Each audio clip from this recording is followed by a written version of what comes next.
Welcome to all. Today we start class 7 exercise 7.1। तो देखिए बेटा, चैप्टर 6 तक हम कंप्लीट कर चुके हैं सारा सिलेबस। चैप्टर 6 तक सारी वीडियो आपको दिखेंगी, तो आप उसमें प्लेलिस्ट में जाके देख सकते हैं। तो देखिए, चैप्टर 7 जो आपके पास एक्सरसाइज 7.1 है, या चैप्टर 7 जो हमारे पास है यहाँ पे क्लास 7 का, कॉन्ग्रुएंस ऑफ ट्राइंगल्स। किसके बारे में आपके पास? ट्राइंगल्स के बारे में। ट्राइंगल्स की कॉन्ग्रुएंस के बारे में हम यहाँ पे बात करेंगे। तो सबसे पहले समझिए, ट्राइंगल्स को हमने पीछे डिस्कस किया है। ट्राइंगल एंड प्रॉपर्टी को काफी चीजें हमने अच्छे से डिस्कस कर चुके हैं। उन वीडियोस को आप देखेंगे, ट्राइंगल के बारे में आपको पूरा पता चल जाएगा। क्लियर है? नाउ कॉन्ग्रुएंस ऑफ ट्राइंगल्स पढ़ते हैं हम यहाँ पे। तो देखिए, कॉन्ग्रुएंस एंड ट्राइंगल में आपके पास कॉन्ग्रुएंस की बात करेंगे तो फर्स्ट क्वेश्चन आपको बोला गया है, two line segment are congruent. ठीक है, पहला बोला गया है आपके पास फर्स्ट में two line segment are congruent. दो लाइन सेगमेंट आपके पास कॉन्ग्रुएंट है इफ। ठीक है, लाइन सेगमेंट कॉन्ग्रुएंट कब होंगी? इफ कंडीशन क्या है बेटा? कंडीशन ये होती है कि दो लाइन सेगमेंट आपकी कॉन्ग्रुएंट तब होंगी। ठीक है, आपकी लाइन सेगमेंट, ठीक है, two line segment are congruent if they are equal. ध्यान रखना बेटा कि जब दो लाइन सेगमेंट अगर इक्वल हैं तो कॉन्ग्रुएंट होंगे। जैसे मैं दो मार्कर की बात करूं तो अगर दो मार्कर अगर इक्वल है तो मैं इसे कॉन्ग्रुएंट भी कह सकता हूं कि टू लाइन्स और two markers are congruent. Clear है? देखिए, among two congruent angles, one measure 70 degree, measure of other angle is also 70 degree। दूसरा भी क्या होगा बेटा? 70 डिग्री ही होगा। ठीक है। Third, if we write angle A, अगर आपका लिखा हुआ है बेटा angle A equal to angle B, इसका मीन्स क्या होता है? इसका मीन्स होता है measure of angle A. Angle A की जो मेजरमेंट है वो मेजरमेंट ऑफ एंगल बी की मेजरमेंट के इक्वल है। समझ आई बात आपको? मेजरमेंट ऑफ एंगल ए का जो मेजरमेंट है किसके इक्वल है? मेजरमेंट ऑफ एंगल बी के मेजरमेंट के यहाँ पे इक्वल है। समझ आ गई बात आपको? ठीक है। तो देखिए, तो फिल इन द ब्लैंक्स था। अब हम बेसिकली इसमें मेनली डिस्कस करेंगे किसके बारे में? कॉन्ग्रुएंसी के बारे में, कि ट्राइंगल की कॉन्ग्रुएंसी होती क्या है। तो देखिए, कॉन्ग्रुएंसी होने के लिए सबसे पहले दो ऑब्जेक्ट का होना जरूरी है। क्या होने के लिए? दो ऑब्जेक्ट का होना जरूरी है। जैसे कई बार हम कहते हैं स्कूल्स में या कॉलेज में, हम कल कहते हैं कि आपकी शक्ल उस बच्चे से मिल रही थी, आपका भाई तो नहीं है। दैट मीन्स हम कॉन्ग्रुएंसी की बात कर रहे हैं कि वो चीजें सिमिलर से हमें दिख रही हैं। दो चीजें हमें सेम से दिखती है, वो आपकी कॉन्ग्रुएंट होती है, उनको हम कॉन्ग्रुएंसी कहते हैं। तो ट्राइंगल्स के केस में क्या होता है बेटा आपके पास? अगर हम बात करें नॉर्मली बेटा, देखिए नॉर्मली बात कर रहे हैं हम यहाँ पे, ए बी सी एक ट्राइंगल है और दूसरा ट्राइंगल हमारे पास डी ई एफ है। एक ट्राइंगल हमारे पास ए बी सी है और दूसरा ट्राइंगल हमारे पास क्या है बेटा? यहाँ पे डी ई एफ है। तो अगर दोनों ट्राइंगल इफ देखिए, कॉन्ग्रुएंट का साइन जो होता है, if triangle A B C congruent, ठीक है, ए बी सी अगर कॉन्ग्रुएंट है ट्राइंगल डी ई एफ के, तो कॉन्ग्रुएंट का मीन्स बेटा ए बी सी आपके पास कॉन्ग्रुएंट है ट्राइंगल डी ई एफ के, ये साइन इसका होता है। क्लियर है? ए बी सी आपके पास क्या है? कॉन्ग्रुएंट है किसके बेटा? डी ई एफ के। तो आप में क्या क्या चीजें इसमें कैसे कैसे होती है? सबसे पहले एंगल ए किसके इक्वल होगा? एंगल ए एंगल डी के इक्वल होगा। एंगल बी किसके इक्वल होगा? एंगल बी एंगल ई के इक्वल होगा। एंगल सी एंगल एफ के इक्वल होगा। देखिए क्यों होगा? कोरोस्पॉन्डिंग एंगल, ध्यान रखना बेटा, कोरोस्पॉन्डिंग एंगल इक्वल होते हैं। कोरोस्पॉन्डिंग एंगल का मतलब क्या होता है सर? कोरोस्पॉन्डिंग एंगल हमारे क्या होते हैं बेटा? इक्वल होते हैं। अब आप बोलोगे सर कोरोस्पॉन्डिंग एंगल हमें समझ नहीं आ रहा, तो बेटा ध्यान रखना, जिस हिसाब से आपको यहाँ दिया पड़ा है, अगर कॉन्ग्रुएंसी का हिसाब देखते हैं तो ए आपका इक्वल होगा डी के, एंगल बी इक्वल होगा एंगल ई के, एंगल सी इक्वल होगा एंगल एफ के। तो ये क्या होता है? इसका मीन्स होता है कॉन्ग्रुएंसी। इसका मीन्स क्या होता है बेटा आपका? कॉन्ग्रुएंसी होता है। देखो, कोरोस्पॉन्डिंग होता है, इसका मीन्स होता है कोरोस्पॉन्डिंग। तो देखिए साइड्स को देखते हैं, ए बी किसके इक्वल है? ए बी आपके पास किसके इक्वल है? डी के इक्वल है। ठीक है, बी सी किसके इक्वल है? डी एफ के इक्वल है। ए सी किसके इक्वल है बेटा? डी एफ के इक्वल है। बी सी किसके इक्वल है बेटा? ई एफ के इक्वल है। बी सी किसके इक्वल है? आपका ई एफ के इक्वल है। तो आपके पास ये हो गया कॉरस्पॉन्डिंग। ठीक है, आपके पास क्या हो गया बेटा? ये कॉरस्पॉन्डिंग साइड्स हो गई। क्या हो गई? कॉरस्पॉन्डिंग साइड्स हो गई। क्लियर है? आपका ए बी किसके इक्वल आ गया? ए बी डी के इक्वल आ गया। ए सी किसके इक्वल आ गया? ए सी डी एफ के इक्वल आ गया। बी सी किसके इक्वल आ गया? बी सी ई एफ के इक्वल आ गया। क्लियर है? तो आपके पास क्या हो गया? कॉरस्पॉन्डिंग साइड्स हो गई, corresponding side of triangle. Clear है? Corresponding side of triangle. आप कहते हैं सर कैसे पता चले कॉरस्पॉन्डिंग साइड है? तो देखिए बेटा, ए बी का कॉरस्पॉन्डिंग डी, ए बी का कॉरस्पॉन्डिंग डी, ए सी का कॉरस्पॉन्डिंग, ए सी का corresponding D F, A C का corresponding D F, B C का corresponding E F, B C का कॉरस्पॉन्डिंग क्या हो गया? यहाँ पे हमारे पास ई एफ आ गया। तो ये आपकी चीजें किसी भी ट्राइंगल में कॉन्ग्रुएंट है तो आपकी चीजें होंगी ही होंगी। समझ आ गई आपको बातें? ये पूरा का पूरा होता है कॉन्ग्रुएंसी ऑफ ट्राइंगल। इसको क्या कहते हैं बेटा? Congruency of triangle. इसीलिए आपके पास देखिए, ये जो साइन होता है सिमिलर का होता है। सिमिलर, कोई चीजें सेम से दिख रही है, सेम दिख रही है, अगर सेम होने के साथ साथ इक्वल भी हो जाए, मतलब एक जैसी हो जाए, तो आप उसको हम क्या बोलते हैं? उसको कॉन्ग्रुएंट बोलते हैं। साइन का मीन्स ये होता है सिमिलर से दिख रही है, उसके नीचे अगर इक्वल आ जाए तो उसको हम बोलते हैं कॉन्ग्रुएंट। ओके, तो देखिए हम इसमें क्वेश्चन नंबर 1 हमने कर लिया था, क्वेश्चन नंबर 2 देखते हैं बेटा इसमें। ठीक है, क्या करते हैं, क्वेश्चन नंबर 2 देखते हैं। क्वेश्चन नंबर 2 में देखिए बेटा आपके पास, give any two real time example of congruent shape. तो कॉन्ग्रुएंट शेप के एग्जांपल बता दीजिए, कोई भी रियल टाइम की आपको बॉल लिख दीजिए, कोई देखिए 2 बॉल आपको एक जैसी दिखेंगी। ठीक है, टेबल लिख दीजिए, क्लास के टेबल लिख दीजिए, 2 टेबल आपको एक जैसे लिखेंगे। ठीक है, आप वॉचेस लिख दीजिए, सेम कंपनी की वॉच आपको एक जैसी दिखेगी। ठीक है, तो आपको कुछ भी लिख सकते हैं, आपके पास तो एग्जांपल देने हैं कि आपके जो सेम दिखे। फुटबॉल लिख दीजिए, बैट लिख दीजिए। ठीक है, तो आपको सेम दिखते हैं सारे ये। ठीक है, हम क्वेश्चन नंबर 2 पे हम टाइम वेस्ट नहीं करेंगे, हम क्वेश्चन नंबर 3 को देखते हैं। तो क्वेश्चन नंबर हम जब 3 को देखेंगे तो बेटा यहाँ पे देखिए क्या लिखा हुआ है, ABC congruent to FED. Triangle ABC congruent है ट्राइंगल एफईडी के, एफईडी के कॉन्ग्रुएंट है। देखिए बुक में आपका ट्राइंगल आपके उल्टे से बना रखे हैं, एबीसी एफईडी। तो सबसे पहले ट्राइंगल को सीधा सीधा बनाइए, ट्राइंगल को सेम एज इट इज बनाइए, एबीसी एफईडी। तो बना लिया हम लोगों ने। देखिए क्या हुआ आपका, एबीसी एफईडी, हमने क्या बना लिया बेटा, ट्राइंगल्स बना लिए। क्लियर है। अब आप बोला है कि under the correspondence ABC FED. देखिए आपको क्या बोला गया, एबीसी, एबीसी कोरोस्पोंडेंस है एफईडी के। देखो उसी हिसाब से बनाया, एबीसी एफईडी के कोरोस्पोंडेंस के हिसाब से बनाया आपको। Right all the corresponding congruent part of triangle, right all the corresponding congruent part of triangle, बाकी सारे कोरोस्पोंडिंग पार्ट। देखिए all corresponding part, all corresponding part of, all corresponding part of congruent triangle, corresponding part of congruent triangles. ठीक है, तो इसके हम corresponding parts को लिखते हैं। तो कोरोस्पोंडिंग पार्ट देखिए सबसे पहले बेटा, एंगल्स की बात करते हैं तो एंगल ए किसके इक्वल होगा, एंगल ए एंगल एफ के इक्वल होगा। एंगल ए बेटा किसके इक्वल होगा, एंगल एफ के इक्वल होगा। ठीक है, तो आपको इसको इस तरह से रिप्रेजेंट कर सकते हो। ठीक है, एंगल बी किसके इक्वल होगा, एंगल बी आपका एंगल ई के इक्वल होगा। ठीक है, एंगल सी किसके इक्वल होगा, एंगल सी आपका एंगल डी के इक्वल होगा। क्लियर है, सॉरी। ठीक है, आपके पास आ गए, तो आपके पास क्या चीजें आ गई बेटा, ये कोरोस्पोंडिंग एंगल आ गए। ठीक है, क्या आ गए, कोरोस्पोंडिंग। ठीक है, angles, corresponding angles of two triangle, corresponding angle of two congruent triangles, two congruent triangles, two congruent triangles. Clear है। ठीक है, आगे देखिए हमारे पास ए बी किसके इक्वल है, ए बी आपके पास है, ए बी बेटा किसके इक्वल है, एफ ई के इक्वल है। ए बी किसके इक्वल है, एफ ई के इक्वल है हमारे पास। ठीक है, बीसी किसके इक्वल है, बीसी आपके पास इक्वल है किसके बेटा, डीई के इक्वल है। ठीक है, किसके इक्वल है, डीई के इक्वल है। ठीक है, और एसी किसके इक्वल है बेटा आपका, एसी एफ डी के इक्वल है। एसी किसके इक्वल है, एफ डी के इक्वल है। तो आप देखिए कैसे बना है, आपके पास एसी एफ डी के इक्वल है, तो हो गया corresponding, corresponding sides of, corresponding sides of two, corresponding sides of two congruent triangle, two congruent triangles, corresponding side of two congruent triangles. ठीक है, कोरोस्पोंडिंग साइड हो गई, किसकी कोरोस्पोंडिंग साइड होगी, 2 कॉन्ग्रुएंट ट्राइंगल जो हमारे पास होगी उनके हमारे पास क्या आ गए, कोरोस्पोंडिंग साइड्स आ गई। ये कोरोस्पोंडिंग एंगल आ गए, ये कोरोस्पोंडिंग साइड्स आ गई। क्लियर है, कोई दिक्कत आप लोगों को। ठीक है, तो यही चीजें हमें इसमें बतानी थी बेटा, तो बहुत ध्यान से समझना, इन फ्यूचर आपको काफी काम आएगा कि आपको जिस हिसाब से आपको ट्राइंगल गिवन होंगे उसी हिसाब से आपकी कोरोस्पोंडिंग साइड्स आती है। आप ये नहीं देखेंगे कि भाई ट्राइंगल आपके पास देखिए यहाँ पे डी, यहाँ पे डी ई एफ लिख दे, तो नहीं ऐसा नहीं है, इसके इक्वल नहीं। कोरोस्पोंडिंग देखते हैं आपके पास, अगर इस तरह भी बन जाता है ट्राइंगल, अगर ट्राइंगल इस तरह भी बन जाता है एफ ई डी, तो भी एंगल इसी के इक्वल होता है, बिकॉज हमारे पास कोरोस्पोंडिंग जो कॉन्ग्रुएंसी हमें इस हिसाब से चेक करनी है। कॉन्ग्रुएंसी हमें कोरोस्पोंडिंग जो चेक करने इस कोरोस्पोंडिंग इस हिसाब से है, तो हमें एफ वही लेना पड़ेगा। दैट मीन्स हमारा एंगल ए एंगल एफ के इक्वल होगा। क्लियर है।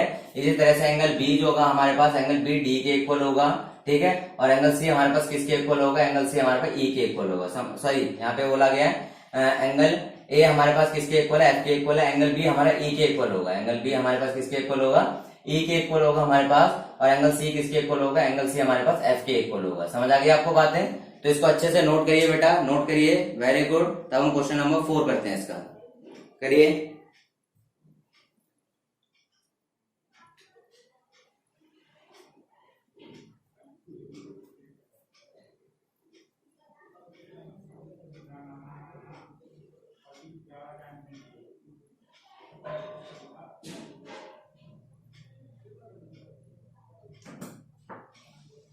क्वेश्चन नंबर 4 देखते हैं बेटा इसका। ठीक है। तो क्वेश्चन नंबर 4 में देखिए 3 आपको समझ आ गया होगा, आई होप आपको अच्छे से काफी चीजें समझ आई होंगी। ठीक है, क्वेश्चन नंबर 4 देखिए,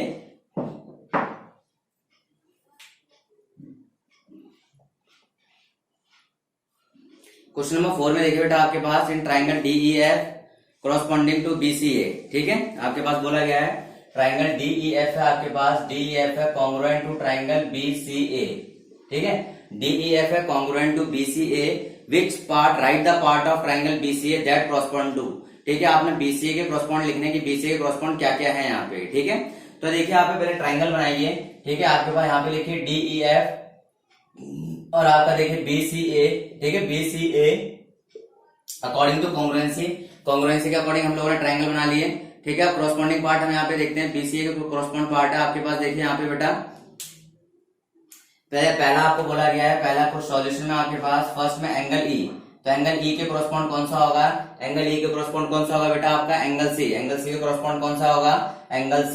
फिर आपको अगला बोला गया है यहाँ पे EF के कॉरस्पॉन्ड कौन सा होगा, देखिए EF के कॉरस्पॉन्ड कौन सा होगा CA, EF के कॉरस्पॉन्ड कौन सा होगा बेटा आपका यहाँ पे CA, क्लियर है। एंगल F के कॉरस्पॉन्ड कौन सा होगा, एंगल F के कॉरस्पॉन्ड कौन सा होगा बेटा एंगल A होगा, एंगल F के कॉरस्पॉन्ड कौन सा होगा एंगल A होगा, ठीक है। फिर आपका DF के कॉरस्पॉन्ड कौन सा होगा, देखिए DF के कॉरस्पॉन्ड कौन सा होगा आपका BA होगा, DF के कॉरस्पॉन्ड कौन सा होगा बेटा आपका यहाँ पर BA होगा। कितना सम कितना आसान हो गया, अगर आप फिगर बना लेते तो आपको चुटकियों में सम हो जाएगा। E आपसे बोला EC के इक्वल हो गया, EF बोला EF CA के इक्वल हो गया, एंगल F बोला एंगल F A के इक्वल हो गया, DF बोला DF BA के इक्वल हो गया।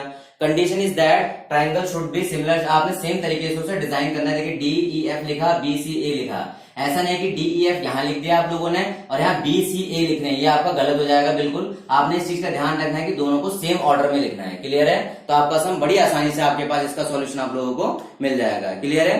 तो इसी के साथ ही हमारी यहाँ पे 7.1 हमारी खत्म हो गई बेटा, यहाँ पे हमारी 7.1 यहाँ पे क्या हो गई कंप्लीट हो गई, 7.1 हमारी कंप्लीट हो चुकी है। अब हम 7.2 को स्टार्ट करते हैं, ठीक है, क्या करते हैं हम 7.2 को स्टार्ट करते हैं। इसे नोट करिए पहले बेटा, अच्छे से नोट करिए। कॉन्ग्रुएंसी के बारे में काफी डिस्कस करा हम लोगों ने,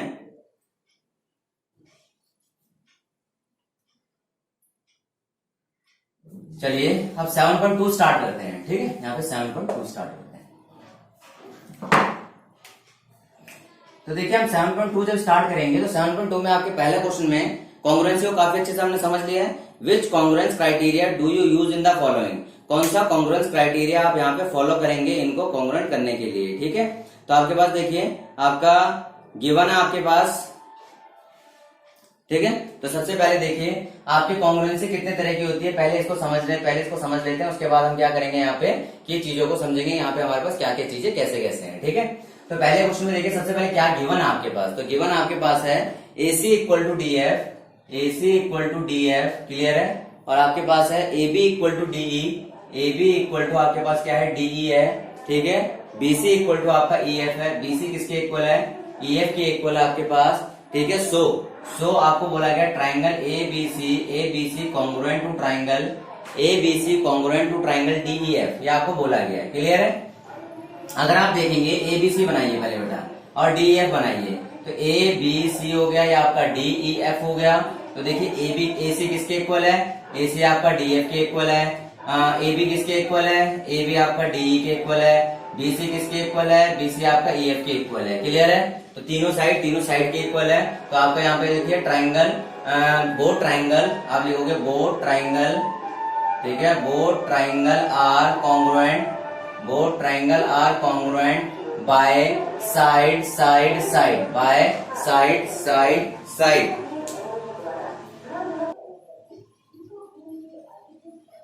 तो देखिए दोनों ट्राइंगल हमारे पास बेटा कॉन्ग्रुएंट हो गए bye criteria of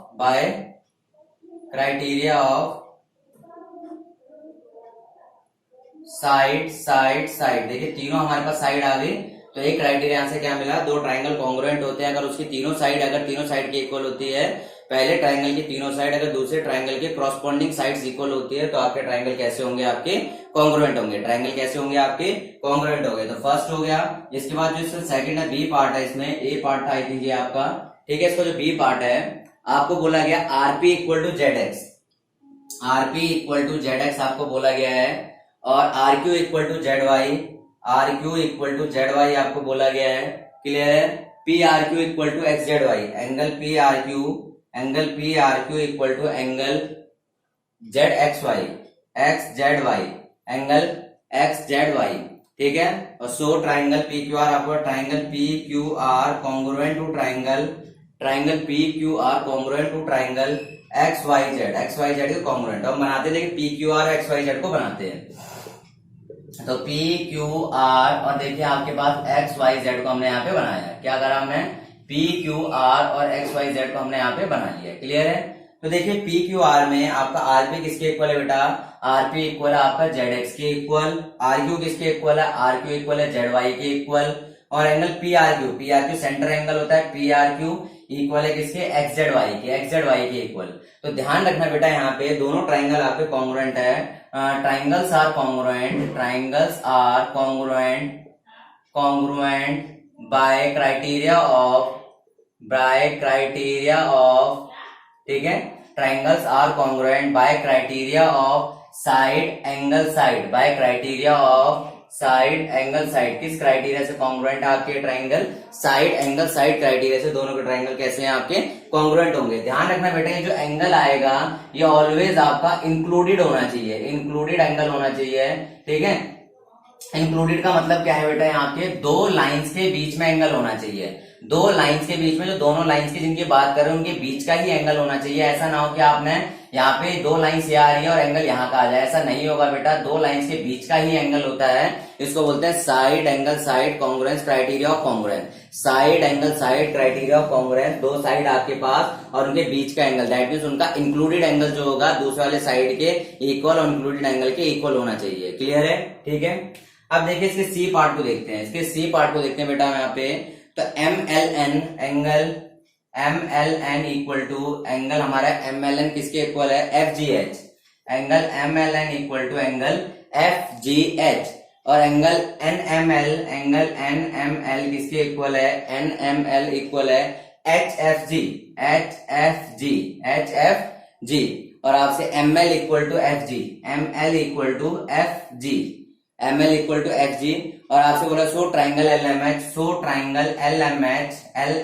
congruent to triangle LMH किसके कॉन्ग्रुएंट है बेटा, यहाँ पे GFH के कॉन्ग्रुएंट है। तो देखिए बनाइए LMH इक्वल टू GFH। तो देखिए LMH में देखिए बेटा MLN किसके इक्वल है, FGH के। और आपका NML देखिए LMH में देखिए NML, तो N तो बेटा यहाँ पे है ही नहीं, सॉरी LMH है ना, LMH है, सॉरी LMN है आपका, LMN है आपका यहाँ पे। तो क्या बोला गया, NML ये वाला एंगल आपका किसके इक्वल है, HFG के इक्वल है। और ML किसके इक्वल है बेटा, MLFG के इक्वल है। तो देखिए यहाँ पे कौन से साइड आ रही है, यहाँ पे आपके ट्राइंगल्स आर कॉन्ग्रुएंट, आपके ट्राइंगल यहाँ पे कॉन्ग्रुएंट है bye angle side angle criteria of congruence, ऐसा क्यों है, देखिए ऐसा क्यों है, angle side angle criteria of congruence क्यों है। ध्यान रखना ये दो एंगल्स आपके इक्वल है और उनके इंक्लूडेड। ध्यान रखना यहाँ पे जो साइड है, साइड आपके पास कैसी है, साइड इंक्लूडेड है, कैसी है बेटा, साइड आपकी इंक्लूडेड है। तो इस केस में आपके पास साइड एंगल साइड में जो यहाँ पे लगता है एंगल साइड एंगल, तो साइड बीच में होनी चाहिए हमेशा दो एंगल के। ऐसा ना हो कि आपके पास दो एंगल तो ये हो गए, साइड ये वाली होगी, ऐसा नहीं माना जाएगा, साइड यही मानी जाएगी दो एंगल के बीच की। तो देखिए triangles are congruent by angle side angle criteria of congruence से दोनों के दोनों ट्राइंगल कैसे हो जाएंगे, आपके कॉन्ग्रुएंट हो जाएंगे। कैसे हो जाएंगे बेटा, ट्राइंगल कॉन्ग्रुएंट हो जाएंगे, ठीक है। साइड आपके पास जो आएगी वो इंक्लूडेड होगी, दैट मींस इनके बीच की होगी। यहाँ पे जो एंगल आएगा वो इंक्लूडेड होगा, दैट मींस इनके बीच का होगा। समझ आ गई बात। तो ये बहुत इंपॉर्टेंट चीजें हैं। पहला हमने क्या क्राइटेरिया पढ़ा, साइड। दूसरा हमने पढ़ा साइड एंगल साइड। थर्ड हमने पढ़ा एंगल साइड एंगल। तो देखिए हम डी पार्ट को देखते हैं बेटा। यहाँ पे डी पार्ट में हमारे पास डी पार्ट अगर देखेंगे यहाँ पे, तो डी पार्ट में अगर यहाँ पे लिख देते हैं डी को। डी में हमें क्या क्या गिवन है पहले इसको देख लीजिए एक बार। डी पार्ट में देखिए बेटा EB इक्वल टू BD, ठीक है। और आपके पास AE equal to CB, A equal to C B, clear है। और अगला बोला गया angle A angle C equal to 90 degree, angle A angle C equal to 90 degree. और ट्राइंगल आपके कॉन्ग्रुएंट हो गए A B E, triangle A B E congruent हो गया ट्राइंगल किसके बेटा आपके पास, ट्राइंगल कॉन्ग्रुएंट हो गए सी डी बी के, सी डी बी के। तो देखिए ए बी ई को देखते हैं बेटा, ए बी ई बना लेते, देखिए आपके ए बी, ठीक है, आप ट्राइंगल बना लीजिए। दूसरा ट्राइंगल ए आपका यहाँ पे ए बी ई, फिर आपके पास देखिए क्या बोला गया है सी सी डी बी। तो देखिए मैंने आपके ए यहाँ पे क्यों लिखा, बिकॉज ए बाग को 90 बोला गया है। ई बी किसके इक्वल है, ई बी आपकी है बी डी के इक्वल, ए ई किसके इक्वल है, ए ई बी सी के इक्वल है और आपके 90 है। तो देखिए बेटा यहाँ पे क्या होता है, मैंने आपको बताया अगर ये साइड ना होती और ये साइड हो जाती तो कौन सा लग जाता है यहाँ पे लग जाता है साइड एंगल साइड। कौन सा लग जाता है, साइड एंगल साइड लग जाता है। लेकिन यहाँ पे ये एंगल ये साइड आ रही है, तो यहाँ पे लिखते हैं triangles are congruent, triangles are congruent, triangles are congruent by right hand side criteria of, right hand side criteria of congruence, right hand side criteria of congruence. तो आरएचएस होता है बेटा right hand side. Right hand side क्यों होती है, यहाँ पे right, ये राइट एंगल ट्राइंगल होता है, एक हैंड होती है आपके राइट हैंड, मतलब कि आपका सामने वाला एंगल होगा और एक साइड होगी। तो ये आपके right hand side criteria of congruence लगता है यहाँ पे। अगर बेटा ध्यान रखना, मैंने पहले कह रहा हूँ, ये अगर साइड यहाँ आ जाती तो आपके क्या होता, तो आपके पास ये साइड एंगल साइड लगता है। लेकिन यहाँ पे ये साइड आ रही है, इंक्लूड एंगल भी इनके बीच में नहीं है, 90 है, एक साइड ले ली दोनों में से कोई भी और एक आपका हाइपोटेन्यूस आ गया। तो आपके triangles are congruent by right hand side criteria of congruence. तो 4 क्वेश्चन हमने आपके कर लिए, 4 पार्ट कर लिए इसके, और ये बता दिया कि आपके ट्राइंगल अगर कॉन्ग्रुएंट हो तो किस क्राइटेरिया से कौन सा ट्राइंगल आपका कॉन्ग्रुएंट है। तो इसको नोट डाउन करिए बेटा।